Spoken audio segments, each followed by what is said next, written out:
श्री गोपाळ कृष्ण भगवान की जय। लीळा नंबर 470। साम कोसाच्या पुत्रत्वाचा व जेवणाचा स्वीकार। साम कोसाचा मुलगा वारला होता। तो तिच्या स्वप्नात आला आणि त्याने सांगितले, आई मला जेवू घाल। तिने विचारले, तुला काय जेवू घालू? त्याने म्हटले, दही भाताचे जेवण दे। मग तिने आबाईसा जवळ सांगितले। आबाईसाने म्हटले, सर्वज्ञांना जेवण दे। मग त्या सर्वज्ञांजवळ आले। आबाईसाने सर्वज्ञांजवळ सांगितले, जीजी या साम कोसाने स्वप्न पाहिले, हिचा मुलगा वारला। तो हिच्या स्वप्नात आला। त्याने सांगितले, आई मला दही भाताचे जेवण दे। म्हणून ही सर्वज्ञांना जेवण देत आहे।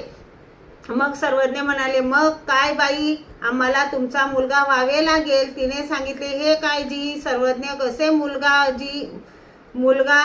मुलगा मग जी? सर्वज्ञांनी सांगितले, हे नव्हे तुम्ही म्हणत आहात। मग तिने सर्वज्ञांना दही भाताचे जेवण दिले। श्री गोपाळ कृष्ण भगवान की जय।